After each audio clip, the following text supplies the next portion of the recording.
একসাথে চলতেছি আলহামদুলিল্লাহ সুম্মা আলহামদুলিল্লাহ।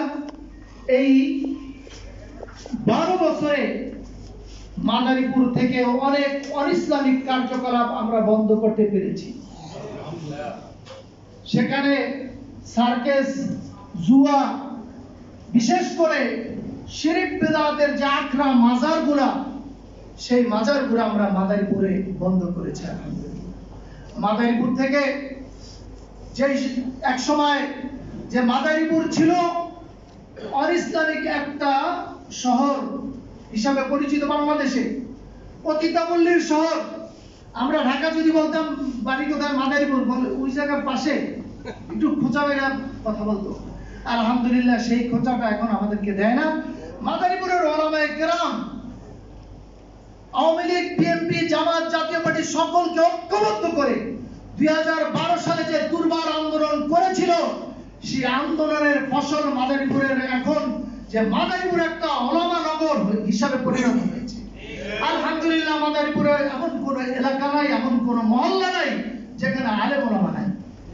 মুফতি আবু হুরায়রা সাহেব বলতেন, মাদানী নগরের সাবেক মুহাদ্দিস, যে জামাল, এক সময় আমরা পড়তাম বরিশাল মাহমুদিয়ায়, ওই কোণা দিয়েছিল তোমরা আর এই কোণা দিয়েছিলাম আমরা, আর কাউরে মাদ্রাসায় পড়ুয়া ছাত্র পাওয়া যেত না। আলহামদুলিল্লাহ এখন মাদারীপুরে প্রতি ঘরে ঘরে মাদ্রাসায় পড়ুয়া ছাত্র আছে। এটা ওলামায়ে কেরামের ফসল, এটা আমাদের বুজুর্গানে দিনের ফসল, আকাবেরদের ফসল। আমার নানা মরহুম পীর সাহেব জোনপুরি রহমতুল্লাহি আলাইহি, হযরত হাফিজি হুজুর রহমতুল্লাহি আলাইহির খলিফা ছিলেন। তিনি মাদারীপুরে হাফিজি হুজুরকে নিতেন আর বিভিন্ন জায়গায় জায়গায় নিয়ে যাইতেন, বলতেন যে যেখানে বসবে আমার শায়েখ সেখানে বরকত হবে। আমাদের ঘরে আলহামদুলিল্লাহ হাফিজি হুজুর সহ বহুত আকাবেরদের কদম পড়েছে, আমরা সেই বরকত পাই। আমাদের মাদারীপুরে বড় মসজিদের হুজরাখানায় হুজুর বসছিলেন, তখন বলছিলেন যে হুজুর এখানে একটা পতিতাপল্লী আছে, আমরা এটা অনেক চেষ্টা করতেছি, আপনি একটু দোয়া করেন, বলছি ইনশাআল্লাহ হয়ে যাবে। দেখেন তারা তৎকালীন সময় চেষ্টা করেছে, হয়তোবা তখন সফল হয়নি। আলহামদুলিল্লাহ বর্তমান তাদেরই সন্তানরা, আমাদের আকাবেরদের সন্তানরাই এই 200 বছরের পতিতাপল্লী মাদারীপুর থেকে উচ্ছেদ করেছে।